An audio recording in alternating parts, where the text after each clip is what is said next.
Third Degree the podcast is brought to you by Soccer 90. Soccer 90 is your source for all your FC Dallas, US national team and international club gear.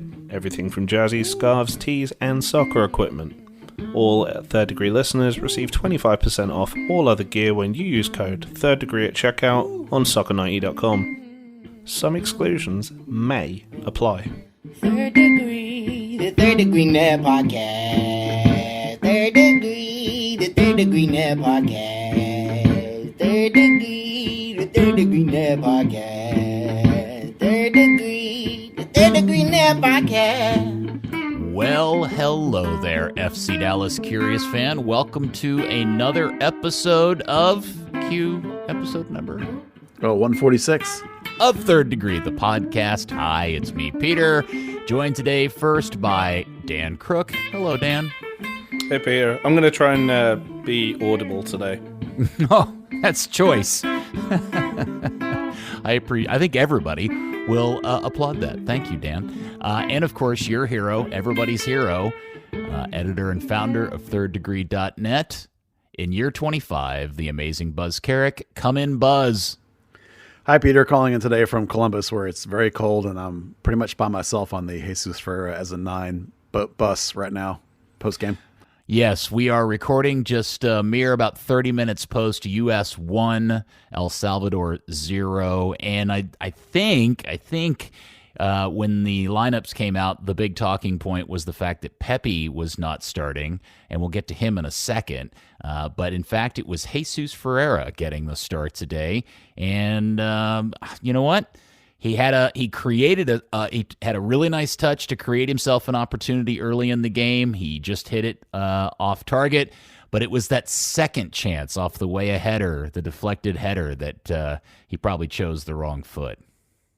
Yeah, I actually thought on the day overall he was excellent, other than, yes, using the wrong foot. That's a legit criticism. If he had his left foot on that thing, it would have gone in. But he did have the assist on the Robinson goal. I mean, it looks to me like he's directing that header towards him. Totally. I'm calling that an assist. And he almost had another one later. But overall, more importantly, is that the idea that as a false 9, which is the way that FC Dallas is going to play with him, when you're going up against a team that was likely going to sit deep the whole game, that kind of striker works better, and I certainly believe so, and this is what obviously the coach felt too, than a Pepe does, a build-up striker, which is what Jesus would be in that case. So I thought it worked really well, and I even thought it worked even better in the second half than the first half, and then they took him out and the team kind of stopped working. And I think it's pretty indicative. I mean, it took Pulisic out too, but Pulisic doesn't change the way the team played compared to Pepe versus Zardes. That's a fundamental change in the style, and that changed the whole thing. And I think you can really tell that Jesus' value in that game, even though he did not score the goal that he probably should have with his left foot.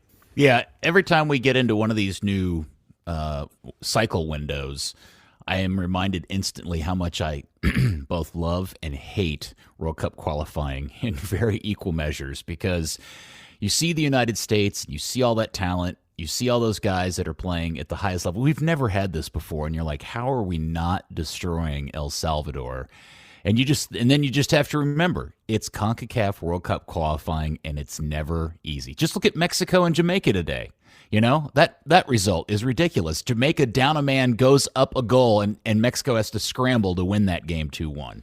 Well, and certainly we all know there are ways for a team that is not as good to stifle a team that's good. You can see it at all levels of soccer all over the world, whether it be for professional or international, or even down to amateur levels. People know how to do this.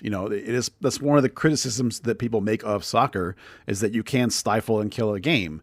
And clearly El Salvador was doing that as much as possible, trying to kill the game as much as they could and perhaps steal it. So, listen, it also is 3 games in a short, a tight window. So the coach needs to do a little bit of rotation. He's going to start some different people. I'm sure Pepe will probably start the next one. Probably was going to start the next one even before this game happened. So, overall, I thought it was a grind out kind of point for the United States. And I thought Jesus was good. And I thought if you're an FC Dallas follower, this was a great game to watch to sort of get ideas for how Dallas is going to play, because it's the same system.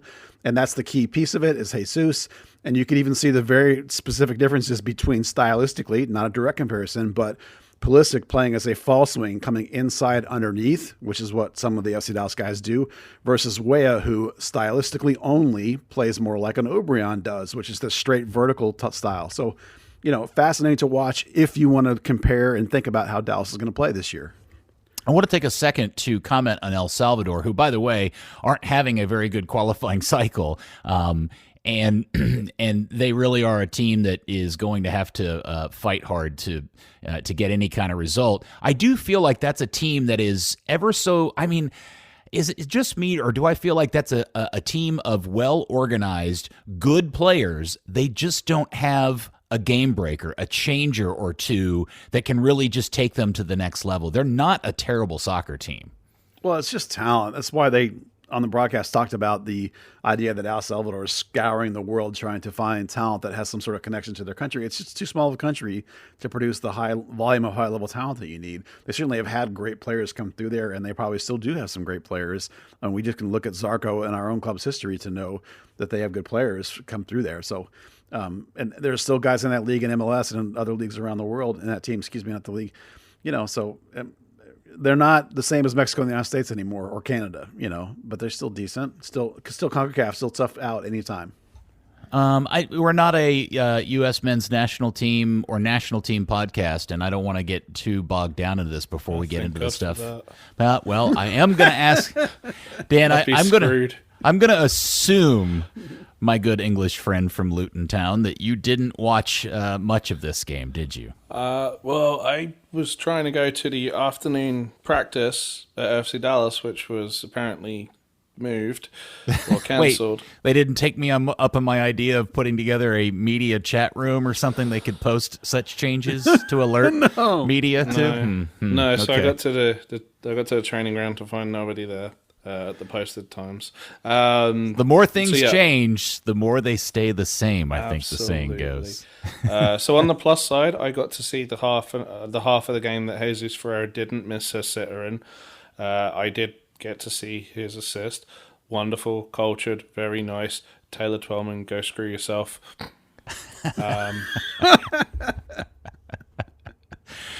All right. Excellent.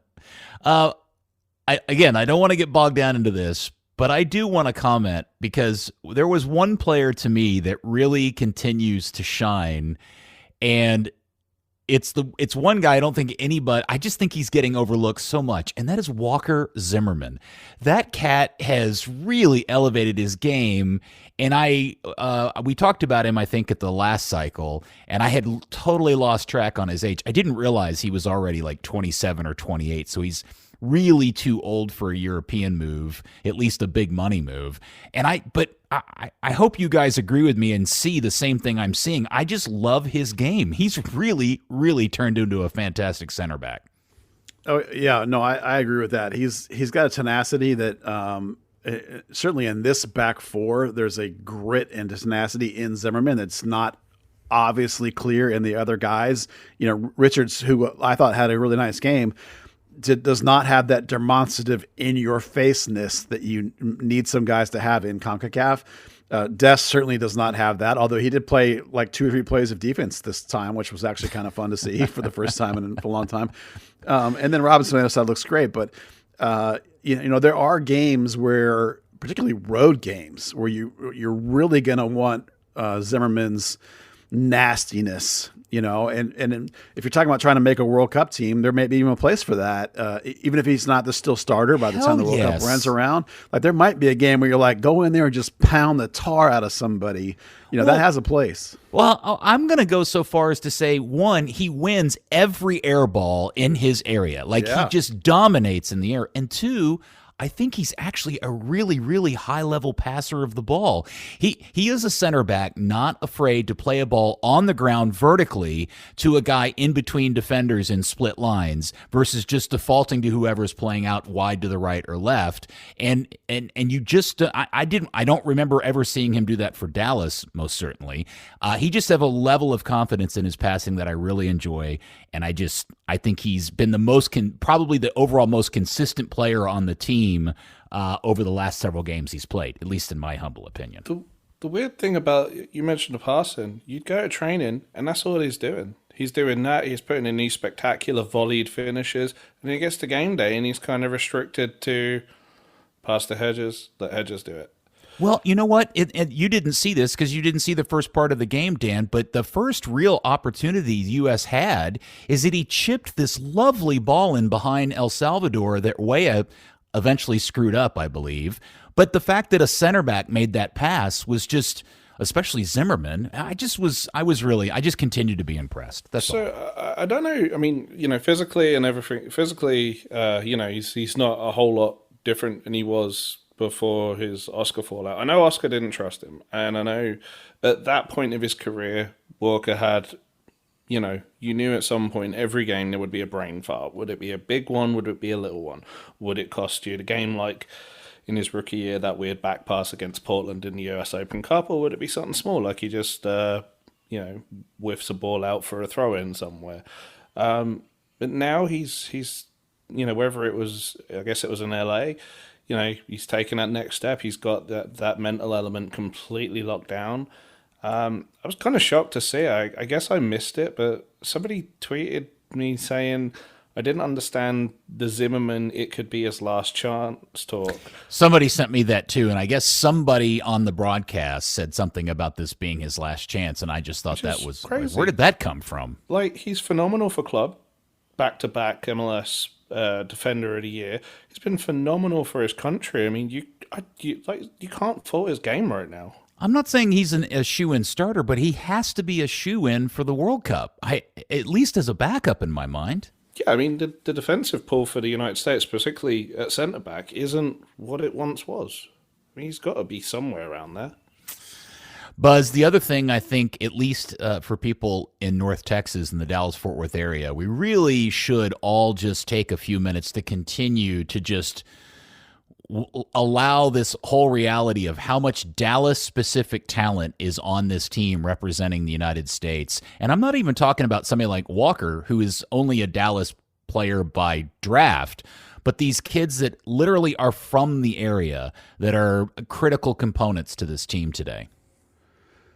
Yeah, some people might point it, to it as the idea that it's just what the Dallas Academy is producing or blah, blah, blah. But, it's not like the Academy invented these guys from scratch, No, right. And they do coach them up, but it's like the almost all these kids that come through the Dallas Academy, very few of them come from the whole way, from like they're only like Jesus. Like, you can look at any of the rest of these guys, which Dallas put a polish on some level, but it's just the Dallas area is talent-rich soccer. You can go all the way back to Dallas Texans when guys like Omar Gonzalez came through that club and turned into big stalwarts for the national team. Or go back to Jeff Agus way back in the day, who's a Dallas guy. Certainly Weston and Richards came here to be in the academy, but Weston is local. Cannon is from around these parts, I'm pretty sure. Acosta is definitely local. It's there. This is Pepe from El Paso. That's still Texas. North Texas in general has been a soccer hotbed in terms of talent production for 40 or 50 years now, producing players at a super high level. It's always been some of the best youth national teams. There are other places too, but you just got to love, like, if you're a Dallas area fan or an FC Dallas fan, either one, I think you just have to be really proud, I think, of the amount of players that have some sort of connection to this club or to the local area. It's super exciting. Well, the U.S. does hold on, and I think overall plays okay today. Like Buzz says, it was a bit of a grind, but all of these World Cup qualifiers are that. And the USA ends up getting their 3 points against El Salvador, 1-0. Jamaica, as we said earlier, got a very, very late first half red card. I think it was VAR made the decision on it. Actually ended up going up 1-0 and ended up beating Mexico 2-1. Canada is beating Honduras at this moment, and Panama and Costa Rica are at zeros while we're recording this at the moment. I don't know why I'm reading those scores, because by the time people listen to this, the actual results will be done. So stupid me. All right, so go USA. Now let's go on to the stuff that we're actually good at, which are all things Football Club Dallas. My head's spinning, guys. I don't know if your head's spinning, my head's spinning. I am having a hard time collecting myself, because all of these things that we've talked about either have happened or appear to be on the brink of happening. And right when we think we're just kind of done absorbing all the goodness, more goodness appears to be on the way. Are you referring to the international spot they Yes, traded for? like the trade with Seattle for 250 Garber bucks for an international slot. And I thought, oh, wait, that's got to be for Velasco. And then I went, no, wait a second. They already have enough of those slots. Well, pending the odd chance that somebody has screwed up their counting, which would be me. I don't think I have. I'm pretty sure that I got this on the money. Are you better at counting than you are spelling? Yeah. No. Yeah, for sure. I'm not a great speller. I'm more of a worse typer than I am a speller. But the point is that when they drafted the kid who's an international, that was a bit of a like, oh, that's surprising because that, how desperate Dallas is for international spots. And then they had traded for one they had from Nashville. But, if you add up all those pieces, the kid they drafted would have been the 8th international. And then Alan Velasco, who is yet not official, but it's, whatever, he's 9. So they had one for him already. And they did a trade for him, another international spot today. And several people were like, oh, there's a spot for Velasco. And I was like, no, they already had him taken care of. They went and added another international spot for something else. And the only reason you do it now is because you need it now. If you didn't need it until the summer, then you might wait around and see if the market might go down for how much they cost. You might see if you got another green card. You might see if there's a good way you could sell somebody else to clear a spot. You could maybe trade somebody else. You'd have like 6 months to work it out if it was for the summer. You'd only trade for it if you need it now. So it's clear to me that they're going to do something else in the market for an international player. Now, to my eye, the gaping hole in terms of pure manpower is in the midfield. If you're going to play a 8-8 system, which is what we'll talk about it a bunch here in a bit, that's what they're going to play. And right now, as much as you might love Paxton and Brandon Shavania, there isn't much else but that. There are some young players that might someday be MLS quality players in that spot, but they're not right now. So that's the spot they're super thin. And so to me, it makes all kinds of sense that that's where they're going to add a player. And it just means this offseason is the craziest offseason we've ever seen. I thought it was going to take them a whole year to be able to solve some of these problems they're fixing really quickly. So they still have some stuff to fix. This is going to get back to this process idea. It's not going to be overnight, but they're getting a lot of things done and there's a paradigm change happening here in terms of the spend and the willingness to be aggressive. I don't think you can deny it. Now, if it's going to work or not is a different question, but you have to applaud the mentality shift that is clear and obvious at this point.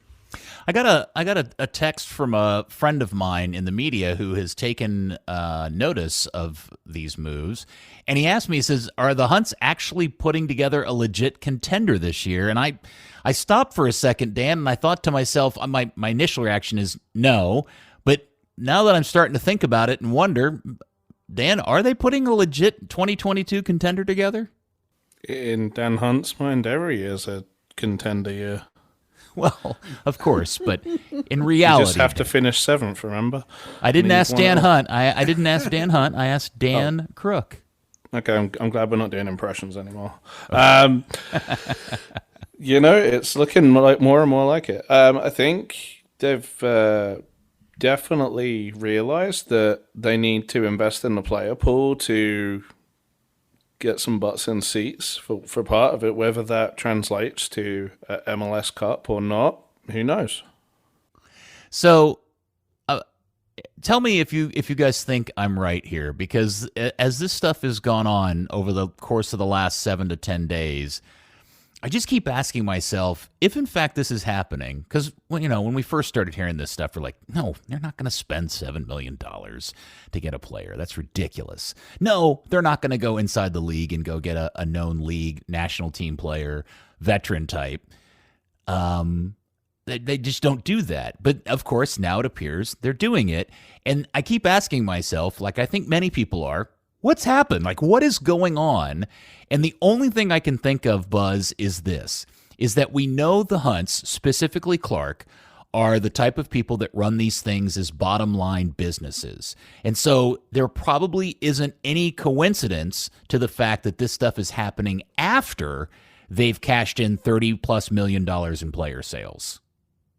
Yeah, I think there's no question that we've been long told by people that are much more intimately familiar with the team and the way it works and the Hunts than you or I or Dan are, that the Hunts run this business as a money needs to come in before it can go out kind of business. And over the last, COVID pandemic, basically, since they've sold, 4 or 5 players for pretty decent chunks of money, that's all changing. I also think there perhaps is a small factor here, and people hate to hear this, related to the Chiefs, in the sense that perhaps there's some recognition with the Chiefs winning lately. Perhaps there's a recognition that their revenue streams have been altered significantly by that concept, by that idea of winning and that idea of being in the spotlight and being in the national profile. And maybe that has translated down a little bit to the FC Dallas, that you can, in fact, spend money to make money. Now, in the NFL sense, of course, you spent money just signing a guy you drafted for big money, but the soccer doesn't work quite that way. It works differently. You buy with big money rather than sign it. So for the most part, yes, it's the fact that money had to come in before it could go back out. But there are other subtle signs going on that there are changes happening across the whole organization, not just in players. And that's why I'm trying to decide big picture if I'm right about this whole idea that the Chiefs are affecting FC Dallas that way. So it's a big stay tuned, granted, on all this stuff, because you didn't ask me whether I thought it was a championship contender or not. Well, I will, yeah. but I do want to clarify. I want to ask you a clarifying question about Sure. what you just said. I don't think you mean that because the Chiefs are now generating all this revenue that's trickling down to Dallas. You're just saying that because they're spending money and getting results, that concept is playing well in Frisco. Yes, that's exactly correct. Because the Chiefs are not owned by Dan and Clark; they're owned by Hunt Sports Group. Whereas FC Dallas is owned by just Dan and Clark. It's separate; they're completely separate. It's the conceptual idea that if we win big and spend money on these big time star players and a big time stud coach, then our revenue streams change, and all of a sudden we went from being a poor team to a rich team in various NFL terms, mind you. They're not the Cowboys, obviously, in that regard, but. And so some of that behavior is coinciding with Dallas coming out of the back end of the pandemic as crowds are coming back over the last year and this year. Concerts are happening again at the stadium. The bowl games are having people coming in, so their revenue streams are picking up. Okay, how do we have the good revenue stream now from the selling of players? How do we then turn it into revenue streams for the first team? And maybe this is a sign that it is okay if we spend money and ramp this thing up, the revenues will change. Listen, that's a read of the tea leaves from me. I'm just sort of grasping at straws as to why, because it is so different. Peter, you've been here forever like me. This is so different than any behavior, both in terms of the players and in terms of everything else around the club that we've ever seen. It's so different. Oh, yeah. It's almost as if the club was sold to a new set of owners. Yeah. That sounds pretty dramatic, but I think that's not an unfair analogy. No. You could almost simplify it and kind of say that both organizations they're hitting those phases, right? So, the Chiefs get into a position where they get Mahomes and all the interest that comes with that. They hit that kind of next level in their business, and then on the playing side, hit that next level of winning. With FC Dallas, it's kind of the reverse MLS 1.0, 2.0, and that in that they 1.0'd up until they got that like 3 or 4 or wherever we're at now point, or I guess the generation before, fee, that income, and then they were like, okay, that in itself, we've kind of pulled ourselves up by the bootstraps to now be in a position to spend money without having to go out on a limb to, I don't want to say invest, because they obviously invest to keep the whole thing running, but the income isn't just covering the overheads and keeping the lights on. Now it can be reinvested into a championship or some kind of success that they can then snowball. Yeah.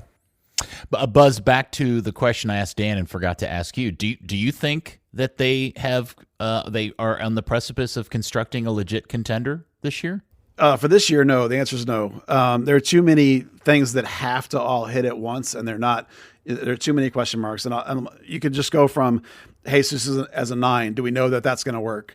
Velasco, pending that actually happening, of course, knock on wood, is 19. Shun, we don't have really seen a consistent run from him. How will Areola fit in if he has to do it by himself? Is that working? O'Brien, you don't love him no matter what. They got only Paxton and Cervania in midfield. 6th spot is a weak spot. Their 2 center backs are either old or still inexperienced. Right back is either Ema or a guy we've never seen from Portugal. Ryan's getting old, and the backup's a generation seasoned freshman college guy. Maurer was hurt. Is the new keeper any good? I mean, you can listen. Man, I know. you bummed me out, dude. I know. Talk about buzzkill. I wrecked it, right? So They're going to be last hashtag place buzzkill. again. Wooden spoon, 2022. Here we come. Well, I don't think all those things are going to go wrong, nor are they all going to go right. Something's not going to go right. So it's like you're still missing, and maybe we'll see what happens with another 8. But I think you're still missing. Where's the Diego Valeri, right? The game changer, the Vela, yeah, the guy that's like, it's the semifinal, and I need a goal in the 90th minute. You know what I mean? He's having a medical in Brazil. Yeah, right. Well, metaphorically, you know what I meant, right? So like, and where's the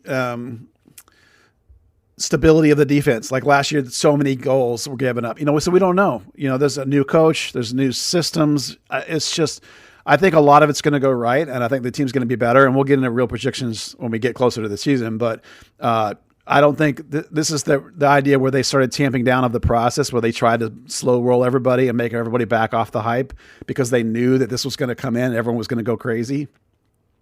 Well, I mean, it's a process. Yeah, it is a process. It's going to take more than 1 year to go. You're not going to be an MLS Cup contender with 1 season of change.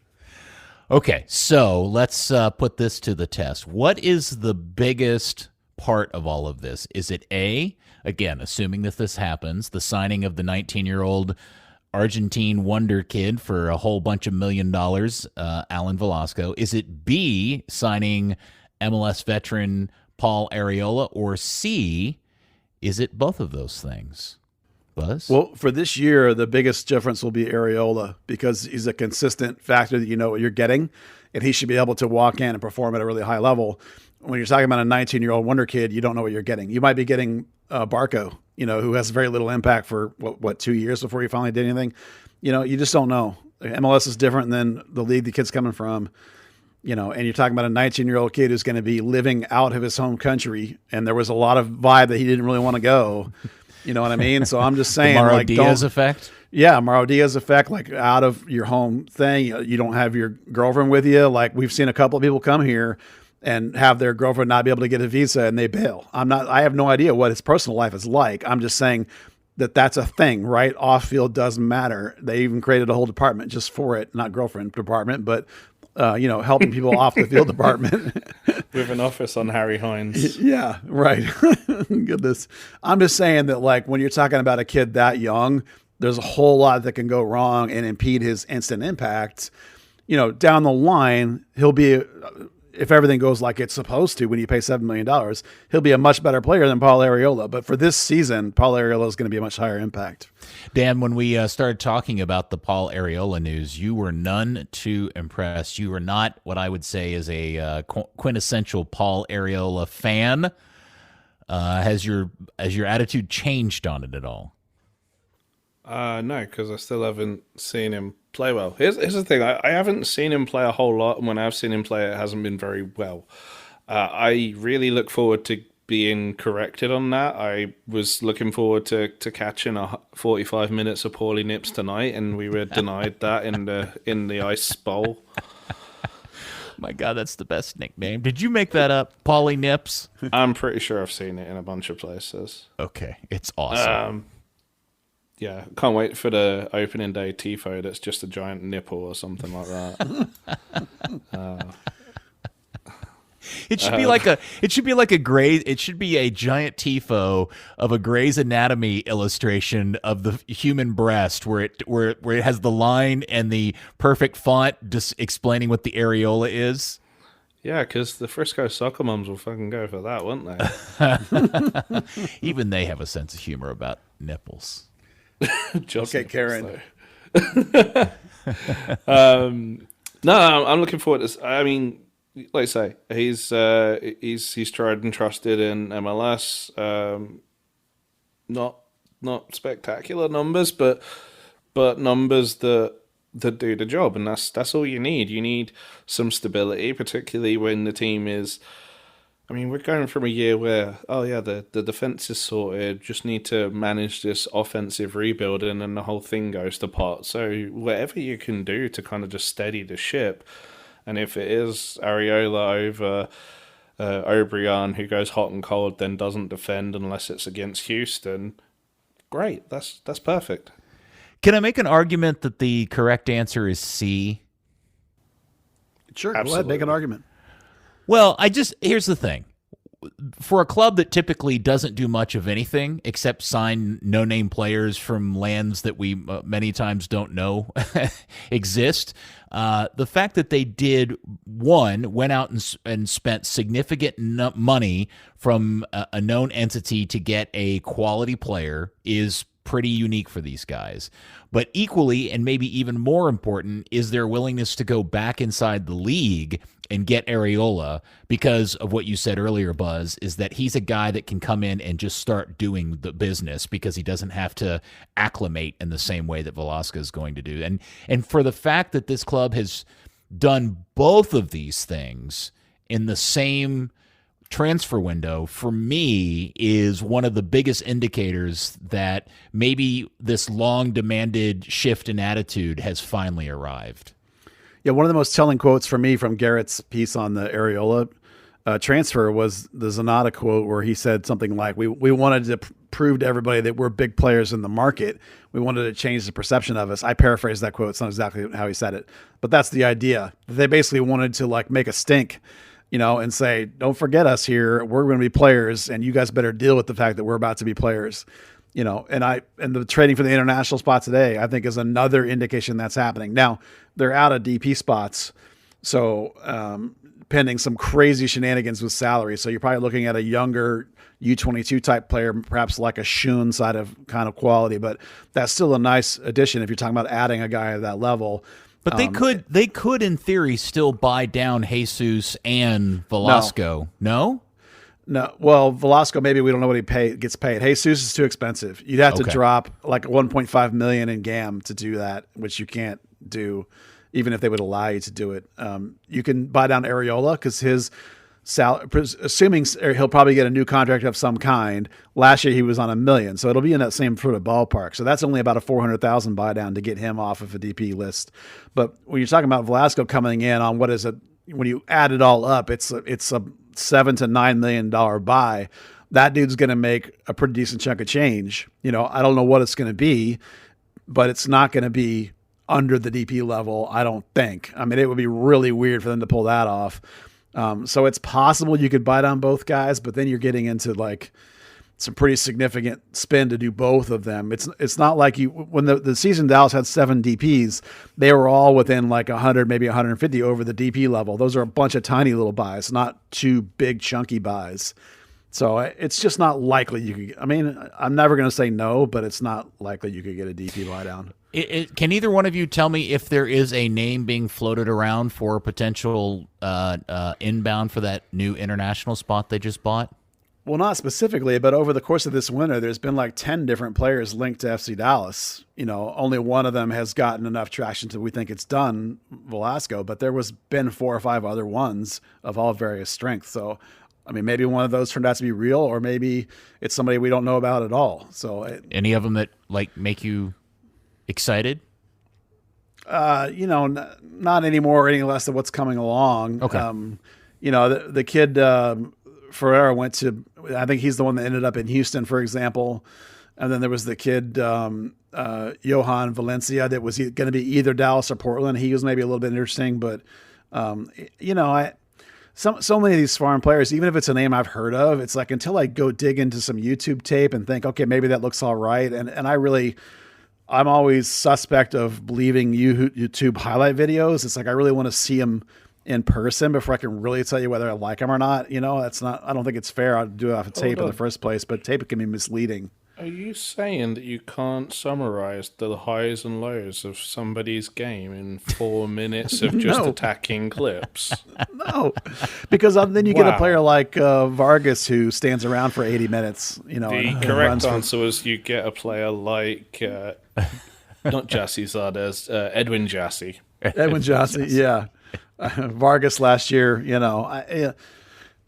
sometimes you have to scout on tape. I get it, but theoretically, you want to be having scouts down in these countries, and if you're talking about spending a lot of money, theoretically, you would have wanted to go watch them in person yourself, which I entirely believe probably Zanata did, since you're talking about Argentina. This is where we insert the bonus pro tip of scouting by tape does not mean watching somebody's personal YouTube highlight video. Those are two very, very different things. Well, they should probably get 3 or 4 versions of tapes of games and stuff. But I mean, I don't have access to that. I just have a YouTube video. So it's like, I always want to wait until I see him in person. Y-Scout is really expensive. Y-Scout is expensive, yes. Maybe someday, Buzz, you'll have enough Patreon subscribers that we can get access to Y-Scout subscriptions. And I mean, it's possible, but I'd rather quit my job first. Come on, Patreons.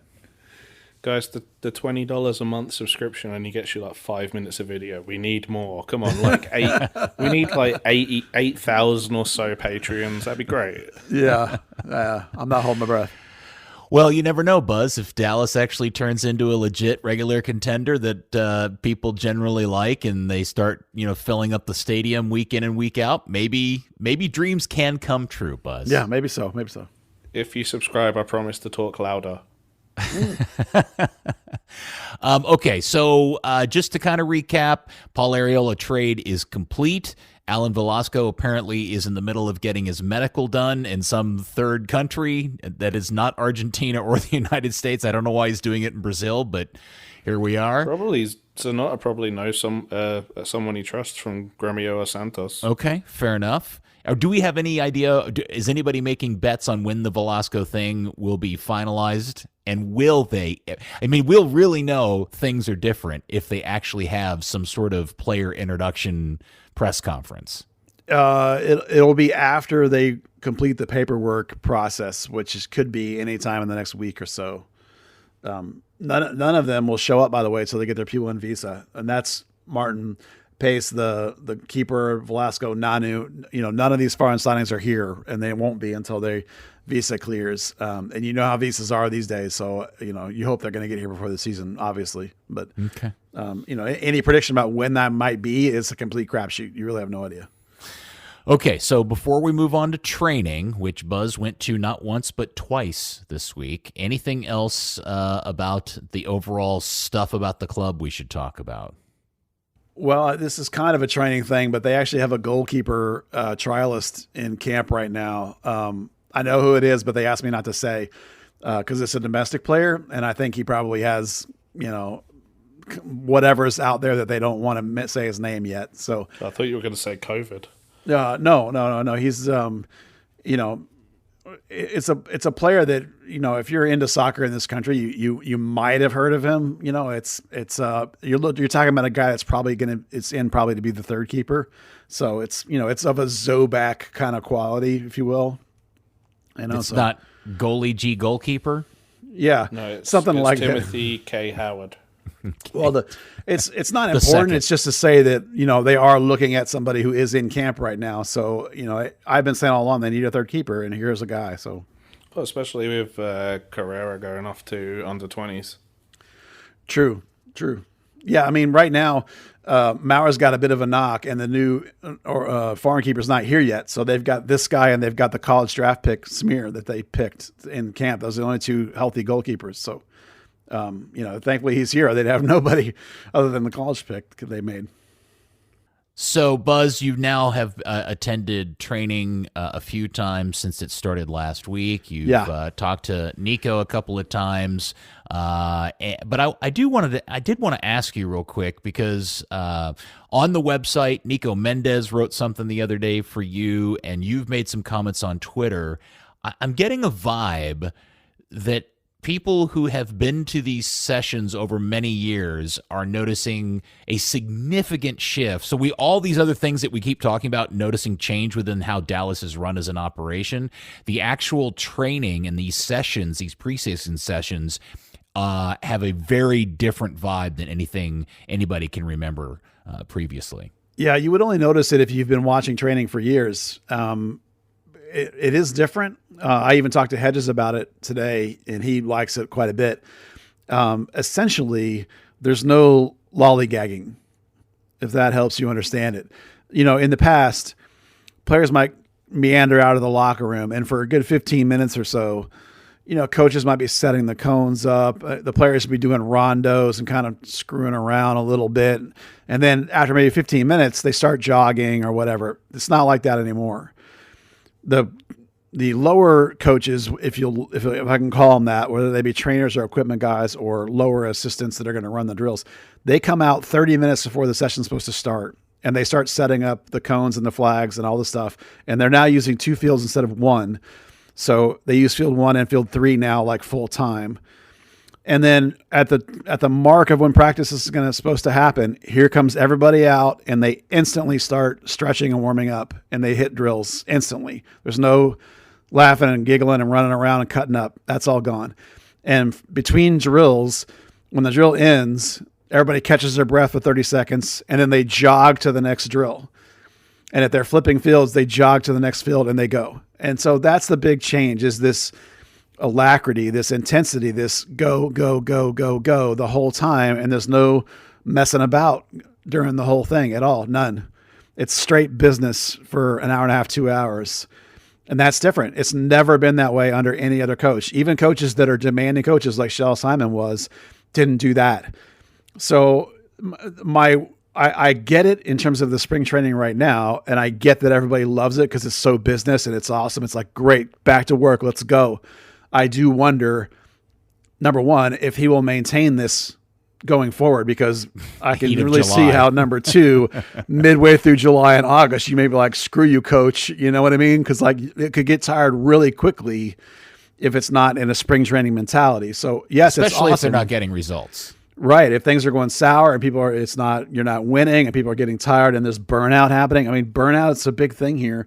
I did talk to him a little bit about heat and burnout here some today. So, that'll be fun to watch from a practice observer perspective. That's how long it does continue like this.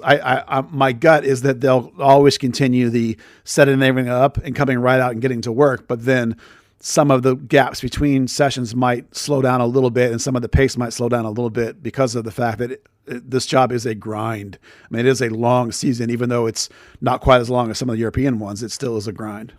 Dan, I was going to ask you the same question if you'd noticed these changes, but it sounds like every time you try to go to practice, they change the schedule on you and they don't tell you. Oh, that was going to be the second one. Fortunately, the opening day of training. I mean, we talked about it last week. How, much like Buzz said, using skipping between the fields and having everything set up. There's no downtime, no equipment guys running around trying to set up mini goals, move big goals. I mean, when they go between those the mini goals and the big goals for the 11er side, I mean, they have to, if you've ever had to move a portable goal for like a college field or anything, those things take forever. So having that all just set up and ready to go, jogging in from one to the next, I mean, if you sat down and kind of figured out how much time the players are actually in motion, and I'm sure they do with those GPS trackers, those session times are probably like 15, 20 minutes longer than they've been in previous years. Buzz, you said you talked to Matt Hedges, who's one of the most senior. Yeah. Is he the most senior player on the team now? Oh yeah. Okay. Him and Ryan, and then, believe it or not, Paxton and Jesus are the top 4 in longevity. Holy cow. Okay. Yeah. What did Matty Hedge? It's my new nickname for him. Matty Hedge. Yeah. Well, number one, it's not quite Paulie Nips, but it's close second. The GOAT, as I like to call him. Number one is that he says, and I believe him, that he feels great, because we talked about how his hip thing was bothering him all last year, and he said he did a whole bunch of specific targeted rehab this winter to get really fit and cleared up, and he said he feels fantastic. So he is really optimistic, smile on his face when we were talking about that. So that's really nice. I read somewhere, somebody reported that as him saying he actually broke his hip. Have you heard that? I don't know if it's that specific. I heard that it was worse than they were letting on, and that he definitely was in pain like the whole time, but I don't know any details of the medical side. That was John Arnold reported it was broken. Well, there you go. I mean, John Arnold you can trust. So, I think that was kind of. I mean, there may have been like a technicality to it, like Paxton's hip, right? We talk about that cam impingement and the technicality behind that. None of us are doctors, so we kind of try and describe it in the best way we can. I'm sorry, Dan. Speak for yourself. I am a doctor. Of what exactly? Did you stay at Holiday Inn Express last night? So anyway, the bottom line is for Hedges is that I believe him, when he talks to me about stuff, he's always been very honest about everything, that he feels great, which is awesome news. And he looks like he's moving really well. If you've watched training all this spring, I know Dan has for sure. He looks like he's moving really well and really has been on top of the drills and really aggressive and has been one of the best players across the board, which is fantastic to see if you like the defense to be better on this team. And then I talked to him a little bit about the new coach change and the atmosphere and whether he liked it or not. And he does dig it. He said he really liked, and he said everyone really is enjoying the sort of the professionalism of that idea that it's all business and we're here to work and everyone feels really optimistic. And I think probably they're all feeding off the same things we are, is this positivity that's coming around with the changes that have happened and the potential signings that are coming in. So, it wasn't a super deep conversation I had with Matt, only about 3 minutes, but I just wanted to sort of gauge the vibe because he's really good about reading vibes. He's not a vocal guy. You guys know that, but he is pretty aware of how things are working and pretty aware when it's not working, as I knew from talking to him last year some. So right now everything's rosy. And so he's really pleased with how he feels and how the camp feels. So you said you spoke to him. Yep. And it also says here on the run sheet to remind me to mention to you that you also now have talked to Coach 2 more times. So now I'm essentially getting from this that you and Nico are like BFFs. That's funny. Did you listen to the burn I did earlier this week about how weird it was that when I talked to him? No, I didn't. Oh yeah. So I made a burn about it because I was so hit by it. I was watching practice on Tuesday, and I got struck with this heavy feeling of deja vu. And I realized that what it was I was the only one there, and I was sitting on bleachers, and it may give me a throwback to the very first time I ever went to practice when I was by myself and there's nobody there. I was sitting on the bleachers, and I did not know any coaches. This is the key part. I didn't know any of the coaches. And I'm sitting there watching Nico and his new crew. I know Peter Lucine, I know Keyshawn, but the head guys I don't know at all. And I thought, man, I'm back to square one on this thing. And then when I went and talked to him, the look on his face was like, wait, who are you? Why are you here? I talked to him at the press conference. I think eventually he figured out that's who I was, but I can tell from talking to him, he has no clue who I am, as if he should necessarily. But that was part of the bit I did on my burn, was the idea that since I've developed a relationship with Dave Durr, he got replaced by Jeffries, who had already read all my stuff when he was in Chicago, so he knew who I was. And his replacement was Colin, who knew who I was because he worked for Mike, and Morrow worked for Colin. And then Shellis came in, but already knew who I was because he also had read my stuff, and I covered SMU. And then you can go, and then Oscar I knew because he was a player for 18 years, and Lucci I knew because he was in the academy beforehand. So I joked, not half-heartedly, but also seriously, that it's the first time in 25 years that I don't know the coach. So like the first conversation with him, it was like, weird. I intentionally told him, I'm not recording this. I just want to have a conversation. And he looked at me like I had 3 heads. Like, then why are we even talking? He didn't say that, but I kind of could tell that's the look on his face. And so like what I had said about it was that the first couple conversations I've had with him now, he does legitimately listen to what I'm asking him, but he's giving me a lot of coach-ism kind of answers, coach speak answers. He's not giving me real answers yet. And so I have to develop relationship. Yeah, I have to develop a relationship with him. Well, it's funny that like today, because I went back twice in 1 week, this time he knew who recognized me and knew what was going on when I was asking him questions without a recorder, and the answers were better. It's still not there. He still obviously isn't like completely trusting, but he understands what I'm doing and asking about. So it was a step in the right direction, but it's still weird. It's still like, he doesn't know me at all. It's, I could be literally anybody, and he doesn't. And I'm sure that PR people have probably not been really friendly in terms of telling them who I am. I'm hoping maybe some of his coaches might at some point, but a tiny baby step better. And at least he wasn't looking like I was trying to murder him like he did the first time I talked to him. So we'll see how it goes. It's a work in progress, but yeah, it was weird. I'll tell you that. So when you watch practice, are you getting any general sense as to what he's trying to implement in terms of tactics, formation, attitude, pace? Yeah. Well, that was the funny thing today. You can for sure see that it's a lot of, and Matt confirmed this, it's a lot of basics and and simple structure ideas that they're working at. It's the first week of preseason, it's a new coach, new system. I did think it was funny that I asked him today about one of the drills on one of the outer fields, and I was like, oh, it looked like on this outer field you were working on press triggers. And at first his expression was like, oh, you know what a press trigger is? And then coach explained to me that what they do is they take the first little drill and they put it into a bigger drill and then they bring it all together on the big field. And I was like, yes, coach, I know how training works. I didn't say that to him, but I wanted to when coach explained me. So that took like a couple of minutes for him to explain that's how practice worked. I was like, thank you. I know that. But it's definitely 4-3-3 across the board. But with a single pivot, if people listening don't know what a single pivot is, that means a single 6 holding mid at one guy with 2 midfielders in front of him rather than 2 holders and a 10. If you need more explanation than that, we'll have to write an article about it. But you two guys know what a single pivot is. But yeah. But then beyond that, what I find fascinating, the 2 things that are fascinating was the fluidity of it, because a lot of what he's working on right now is build out rotations, like how you get forward, and watching the differences between his and Lucci's system is really remarkable. And the other is the way that the defense compresses. And I'll talk about those 2 things separately because they're very different. The offensive going forward, there were times last year, remember how we used to talk about how Oscar would let one outside back go, but he always wanted the other ones to stay. But Lucci was like, they can both go. And so you'd get these crosses from Hollingshead to Reynolds, or like a cross through the box all the way, or vice versa. Well, I don't think you're going to get that right now, because when you play 4-3-3, the 2 outside backs, they go forward, but they make sort of a line with the defensive mid, and also the 2 8s are sort of sitting there. And then of those people, you want various of them to take turns moving into spaces. So you're going to see, I think what I'm seeing so far, you're going to see less of this flying explosive outside back and a little more of a balance in terms of defensive coverage and not exposing the defense completely, which I think is a positive when you get as many goals as they had last year. So hopefully I explained that well enough that you can understand what I mean.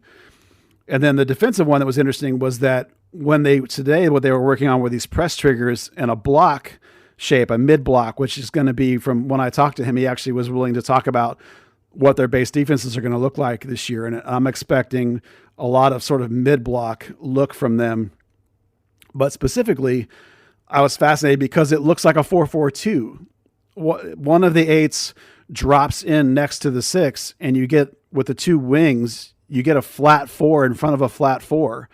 And then the other 8 pops up high. And so literally this mid block was a 4-4-2.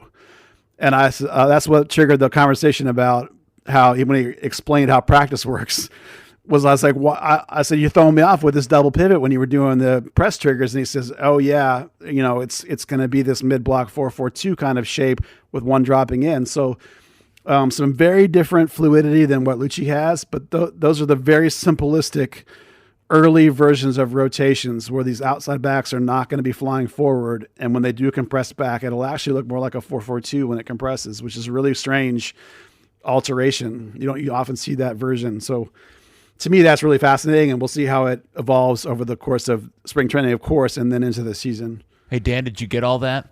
Yeah, I was going to say, that is kind of jarringly different to Lucci's compression into that, with the 6 dropping between the centre-backs to be like that kind of hybrid 5-3-2.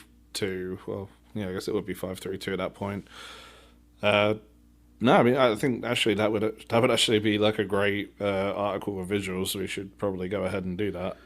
Yeah, I think over the next week or two, if I see a little more and get a better idea for exactly what he's doing, I probably will try and do that. But the overall takeaways early are not abandoning defensive responsibilities as you go forward. That there are options to exploit space. And the other key word that he dropped when I was talking to him was when I was talking about there are no forwards in practice right now. Franco Hara has a knock, and so he's missing, and Jesus is with the national team. So there's no 9s. And I said, does it bother you not having a 9s? And he said, no, in our system, the 9's going to be a building player. Right. Well, so that means, go ahead. I was going to say, this is kind of like that time of year that you focus on your your build out and your defense anyway, and finishing is just kind of well, let's get actually into games where they can really have effective finishing practice. Well, the key to the idea that the 9 is a builder is the false 9 idea that Jesus is, which is the idea that he'll be coming back towards midfield and he'll be part of this build out going forward. And then the exploitations of wings behind him into the gap is going to be huge. And that's where your Areolas come in and your Velascos and your various attacking wings that you have. And that's the exploitation of space with potentially 8s busting forward in your De Bruyne style. No one's here as a De Bruyne. I'm not saying that. Relax. Just in that style. That's kind of what you're looking at. The way the national team did tonight with Jesus checking in and trying to build, and Pulisic and Weah more so. Pulisic was almost doing a false 9 bit, which was weird, but trying to exploit that gap going past Jesus into the spaces.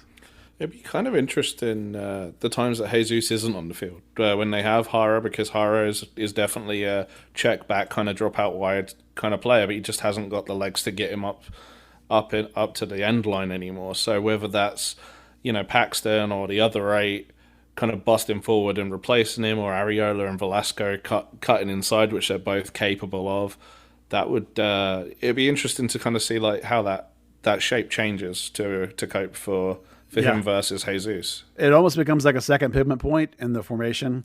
Because there's no strikers, they've been using midfielders that are way down the pecking order in that position, like Benny Regic has played there. Nicky Hernandez has played there in that 9 position. And Nicky's got the body for it, which is weird. But, so those are the kinds of guys that you might see fill into that role in a worst case scenarios. Khalil's played there a little bit. He's got a little more of the right kind of body for it too. But there's some of the things to keep in mind, like way down the charts, or if guys are getting hurt and all of a sudden you're missing a dude. Like Franco's been out all week. He's day to day, but he's been missing all week. So. Man, I'm really to be determined on this whole idea of this particular formation. I just typically feel like teams that try to play false 9s in that type of attack, the only ones that are very good at it are the best teams in the world. Like I can't think of a lot of B, C grade global club teams that are any good with a false 9. And I'm wondering, is there even another MLS team that regularly plays a false 9 as their main tactic? I mean, I can't think of one on the top of my head, but you're right. If you have Messi and Xavi, working off that false 9, it works a lot better. I don't know anyone else that uses it. And maybe that's the key to the Velasco and Areola signings, is maybe that's an elevation of talent that allows them to do this. But it's exciting to hear, and it sounds very modern and cool, but you got to see it actually work in practice. And so it's very Spanish. It is. Yeah. So, that's a good way of saying it. It is very Spanish. Yeah, I mean, you can look at those great Spain and great Barcelona teams as why people got inspired to play this way, because that's what they did when they had David Villa, for example, is their 9, or Torres, who like to check way back too, whether there's often been coaches here that have these great ambitions to play a certain way until they realize the talent level that's actually available in Major League Soccer, and you can't do it. So it will be interesting to see if he can do it or not. That's going to be one of the big questions this season. In relation to the Areola trade news, Sam the Soccer Fan 1 wrote a funny line that was my favorite. Paxton at center mid is my favorite part of this trade. I agree. It is my favorite part of this trade because for me, the 2022 season is only about the season of Paxton Pomykal. Buzz, I'm hoping that so far in the sessions you've been to, you have nothing but just stellar things to report back on our boy Pax. Well, the most important part for you, I think, is that he's played every single second as an 8. He's played nowhere but there. Yeah. Yes. Now, last year he would split some time in training, but this year it's 100% as an 8. The coach said he's an 8, and Paxton even had some quotes the other day that, where the coach has told him that his job is to dictate pace both offensively and defensively. And this is actually really important because you and I both know that Paxton's biggest detriment to staying healthy is the way he abuses his body. And we've talked about Paxton needing to develop wisdom of when to go and when not to go. And that's what the coach is talking about. The big lesson for Paxton is that he's going to have to learn how to dictate the game and control the game. And one of the discussions I had with the coach so far about heat here was they as a collective team need to learn how to control the pace of the game, how to not expend maximum effort all the time, maybe not press quite so much, but do it when they need to and do it when the triggers are there and the opportunities are there. And so that's going to be an important lesson for Paxton, particularly because right now he's the guy. I mean, Brandon Shavane is in there too, but Paxton, compared to Brandon, Paxton's going to be the key figure in midfield pending some other crazy thing happening. So you're correct that this is the season of Paxton. If he doesn't come through this season healthy and demonstrating his ability, it might be a while before people give him a chance again. Yeah, I think in the reality, it's the season of Jesus because of the DP deal and the money that's on the table and what is really going on with him. But this is the season that really makes or breaks. Well, let me put it this way. That's not a fair thing. This is the season that will dictate the rest of Paxton's career, because if he gets injured again or doesn't find his form, the odds of him finding that big deal to go to Europe really start to fall apart. Whereas if he comes back to the kid that we all know and love and have hoped for forever, you could certainly see his career taking off from there. Yeah, if he gets back to an all-star level, or more importantly, can prove that he can get through a season healthy, that'll really help him in terms of both his future here, and being maybe at some point a DP like Jesus is, or if he wants to go, if it's time to go, that's the other alternative. And he's got to, because there's a big difference between 22 and 25, Well, right? Yeah, but think about this, guys. I mean, it wasn't that long ago that Paxton was the next big thing. He was the kid that was going to get sold for a whole lot of money. And in the meantime, Chris Richards has been sold. Reggie's been sold. Brian Reynolds has been sold. Pepe's been sold. Tanner Tessman's been sold. And a whole lot of players that were way behind him in that kind of proverbial pecking order have all bypassed him at this point, all because of that pesky, crappy injury situation. And that's where I think if you're Paxton, you're seeing what's happened over the course of the last two seasons, and I hope he's pushing all his chips in on himself and turns in those performances that we've all been waiting for. I mean, I do too, but I'll be honest, I never thought Paxton was going to get sold for a lot of money. Really? I've never believed that. It comes back to this idea that European teams have 5,000 kids that are 5'6" and can dribble. You know what I mean? It's like they don't have guys that are 6'3" track stars. Brian Reynolds is worth $9 million. Paxton's worth $1.5 million to me. I love the kid. I think he's a phenomenal player, and it's his heart that makes him so great. But that's what gets him in trouble physically, is that heart. Not like Bobby Ryan, but like Bobby Ryan in some ways, is that he'll run through a wall. So I always thought it was out of line when people were like, oh, Paxton's going to sell for all this money. I was like, I don't think so. I mean, I love the kid. I think he's a baller, but I just don't see the value monetarily there. Well, I would certainly be one happy FC Dallas fan if he turned into a lifelong player for this team. I mean, that would make me delightfully happy, especially if it's a healthy one, because then you'd have a top tier MLS 10 player for the rest of his career. It'd be amazing. Yeah. Healthy and a game changer. Yeah. And just stay with the team. I'd be perfectly fine with that. Know any players you guys are worried about? Anybody you want to hear about? Well, I think nobody in. Oh, actually, there is one more player, because I've heard nothing about it, and I think it's so critical, because this is where I'm starting. This is why I'm mad about the Justin Che thing, because now I'm reading that Justin Che may be in line to get first team time at Hoffenheim. Like, well, then why wasn't he getting first team time at FC Dallas? Which would then dare me to ask you, how's Martinez doing so far this season? Martinez. Yeah, good. Well, that's a funny thing. This week, the whole time I was there, Hedges and Martinez were paired together, like 100%, like locked in. Like I would be like, that's the starting pair, except that we're a month out. And it was so blatantly obvious that it was those two guys all the way that I actually asked Coach about it. And he said, yes, that's true that they were paired together this whole week intentionally, but it's actually part of, again, the process. He didn't use the word process, but I did. They want to have, over the next few weeks or whatever, they're basically going to work like all the possible starting pairs of center backs together for like long stretches at a time, because they want to have, when they get to the season and they're picking who's going to be starting, they want to have those guys be comfortable with each other, and no matter what set of pairings they do. So Martinez looks pretty solid. He does not look hampered by his injury like he was for part of last year. He is the only lefty center back they have. Bartlett is not a lefty. He plays on the right, although they have used him in training on the left. That's the draftee? That's the draftee who we're pretty sure is actually already signed because of what it says on the team's roster on the website, which is funny. And he's somebody's grandfather as well? Yes, yeah. He's old enough to be somebody's grandfather.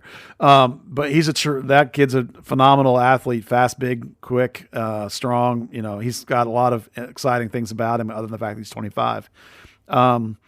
So right now Martinez is getting a lot of rotations at the left center back, and then they're trying other people in that spot a little bit to fill in. So, I mean, he looks as good as he looked last year at the beginning. You know, the question is going to be what's the best pairing. I don't know that him and Hedges is the best pairing. You know, Nokosi's recovery pace is pretty hard to replicate. You know, the new guy might have it too, but he's not going to be ready to start in MLS. You know, he's got to learn some stuff. So we'll see how it progresses over the next month. You know, for a minute this week, I thought, oh man, Nokosi's getting. I thought for a while that while I was watching that perhaps Estevez was doing what a lot of coaches do, which is revert to old and experienced when they're unsure, you know, and just be like, assume that the two old guys are the ones to go with, and that Nkosi was going to be back to having to prove himself again. But then after I talked to him, and he told me that they're working through a rotation of all the center backs that could be starters working together, then I thought, oh, that's actually a really smart idea. So no panic yet on whatever the center back pairing is going to be. All right. It still makes me nuts when it comes to the whole Justin Chase story, but I guess that's going to ultimately come down to that's just what Justin wanted to do. Well, you know, the German coach is going to say that, you know, and he did start 12 games or something here this last year. So, I mean, he was getting but first not team as a minutes. center back. No, but that's one of the things that if you read the article about Justin getting that first team time, he then says that he can play anywhere on the back line. He can play right, left, or center. So, I mean, it wasn't quite like we're going to start him at 10 games at center back or something like that. You know, it's like he's just not going to be on the reserve team. He's going to be on the bench on the first team. I'm trying to think about, Dan, you got any other players that we want to talk about from training that we should take some time to chat about? Well, I have one while you guys are waiting that I want to talk about because I can't believe it. Dan, you'll know, but Peter, do you know who Gibran Rayo is? I know the name, but I don't know him. Yeah, he's an ex-academy kid. He went to North Texas. He was one of their signings for 3 seasons. Mm-hmm. And he's been a pretty consistent top performer for them. And last year, I thought over the course of the season, I thought he was their best player, you know, full season, arguable MVP. They did not pick up his option because he's been there for, I want to say 3 years now, actually. But he was the one guy I thought was worthy of a first-team invite, and he got it. He's on the preseason training camp roster, and I thought, here we go. Here's a chance for a kid to actually be the guy that's going to sign for North Texas, prove himself, and get the job, get the SC Dallas job. He didn't show up. He chose not to come to camp after they invited him. He's just sitting at home, as far as I know. Nobody has any idea what his plans are or what he's going to do. He just was like, nah, I'm done. Really? Yeah. So I don't understand. Maybe that's not fair to him. Maybe something's going on that I don't know about. But as far as I know, he's healthy. He for sure got the invite because when they put out the roster, he's on it. And when I asked today, I was like, where is he? They were like, chose not to come, not here, just decided not to do it. And I suppose maybe there's a level he maybe got frustrated by the lack of, you know, promises or something, or like he felt he had earned a spot, not have to try out kind of spot. Maybe that's it. But, you know, another guy, Emmanuel Almaguer from the North Texas, who is a player I quite like, but I don't think is necessarily MLS level. Well, he's out at LAFC trying out for them. Whether it's for them or their second team, I don't know. But he's at least rolling the dice and taking a shot and got a first team camp invite, you know, and went after it, you know. So, and I love that kid. And I don't know why you would like to be a North Texas kid who had done the business and proven it was time for your shot and then pass it up. So I don't know what's going on there, and I hope the kid does something because he's a really good player. I'd love for him to at least be. What position does he play? He's like Paxton, actually. He can play wing. He can play 10. I've even seen him play as a 9 in a pinch. He's an attacking, exciting, creative player. And now he's not the sum of his parts are less than the parts. He's got bags and bags of talent and hasn't always been productive.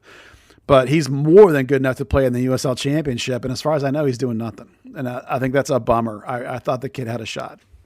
Football could be kind of funny. I've seen guys who could, happily play semi-pro and pick up beer money, and they've been like, nope, if I'm not going full pro at top level, I'm just going to give up everything, not play recreationally, nothing. You also get people who are like, no, I'm going to, if your prospects look bad, I'm going to pick up a job, and then it just gets unfortunate. You can't get that time to go to camp and things like that, and try and earn your way kind of back into the pro game. It's opportunities below like the very top level could be so affected by outside things.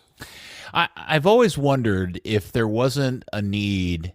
We have so much content these days from a variety of sources, video, written, audio, or otherwise. But I have always wondered if somebody could ever put together a series of reports about the forgotten phenom, or the phenom that didn't make it, or whatever.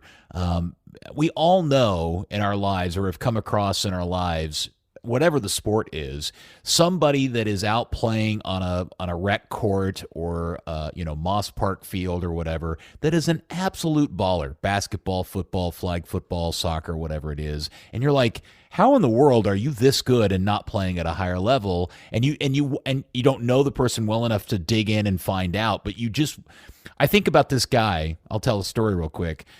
All these years I used to go play every, once or twice a night at Inwood Soccer Center over in Addison. There's so many people listening to this podcast that have done it too. There was this guy that used to show up. I can't even remember his name. He went by initials.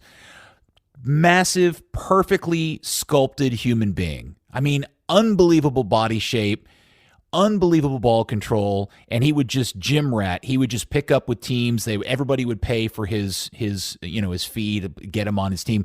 Clearly the best player. And for whatever reason, the guy just didn't have the mentality to have become a pro. I've heard so many stories about he was given every opportunity to come try out with the Burn or the Sidekicks or whatever, or go someplace else and play. He clearly had the physical tools and the skills to do it, but mentally it didn't work out the way he wanted it to, and he never did. So he just seemed happy all those years playing at Inwood Soccer Center, and it was the weirdest thing ever. And we all know that. And I do wonder if there wouldn't be a really kick-ass podcast series of people interviewing those people, asking them what happened. Like, why did you not take that opportunity? And all these years later, do you regret it, or do you think you made the right choice? Yeah. There's probably a bunch of guys in the history of this club and in this town that are like that. I mean, Brian Leyva jumps to mind for me. Yeah. First ever homegrown in this club. And it was, I don't know why it didn't work. He was the one that got to train with Mexico when he was 11 or whatever, Oh, do you remember when that kid used to come walk into the stadium and people would, like, it was like watching the C's part. Oh, it's Brian Leyva. He's trained with the Mexican national team. He's the next big thing. And then he just never heard from him again. Yeah, I mean, he played for FC Dallas but a handful of times, but it just didn't work out. It was the Chelsea era. So maybe that has something to do with it, I suppose. But he was also wee tiny lad, too. Tiny. Yeah, I mean, they claim he's 5'6". I don't know if he was 5'6". He and Paxton are hanging out. Yeah, no, Paxton towered over that kid. I mean, Dan, I assume coming from a place like you do in England, you probably know hundreds of these guys. Yeah, too many. I mean, it was funny when I worked in semi-pro football, and you would see the guys who they absolutely should be a Premier League or Championship footballer, given 5 day or 6 days a week training, but they just haven't got the opportunity, or they, or when they were a teenager, girls came up, partying came up, an awkward growth spurt that made them just put them off the game, or they were the tall kid and just got put at the back as a 6-year-old, and then everyone else just got way taller when really they, if they'd have grown up in somewhere like Spain or the United States, for example, they would have been that guy. It's like, okay, we'll try you in midfield. You've got the ball control for it. Well, if you want to think of a positive example of where that might not have happened, is this kid that's actually with North Texas right now, Bernard Kamungo, who's the kid from, is it like a Midland, Odessa area, Dan? I don't remember that's exactly. right. Where it's like, where Quill was literally angry and yelling at people. They're like, why has this kid never been coached before? How in the world does somebody out here not spot him and get him on at least like a select team? And he was just playing for his high school. He's out there in first team camp right now, and you can barely tell that he's not a first team trialist. You know, It's a couple of the decision makings are wrong, but like the talent is absolutely on that level. It's just he's had zero training until this last year. Has a ways to go, but it's like the kid is legit stud level MLS talent if they can just coach him up enough. And, you know, thankfully they got him when he was 18, so there is time, but, you know, hopefully not the kid that got caught and actually is going to be helped out. Sorry, Buzz. I didn't mean to bog your FC Dallas podcast down into that. You mentioned that, and it made me think of that guy and how I think that would just be a fascinating set of stories to hear someday. Well, who else do y'all want to hear about from training? Anybody?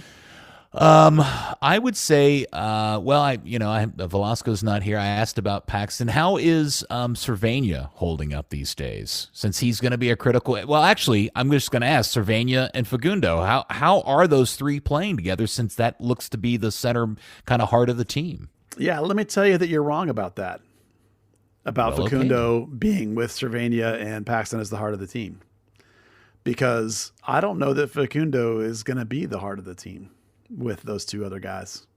It's going to be Cerrillo? So far, I mean, we're only 2 weeks into camp. But so far, every single rotational drill, Edwin Cerrillo has been with that group, that Brandon Cervania, Paxton Pommelko group. And believe me, like there is nobody behind Paxton and there's nobody behind Cervania. I mean, you got to go down to Blaine Ferry, who's playing great.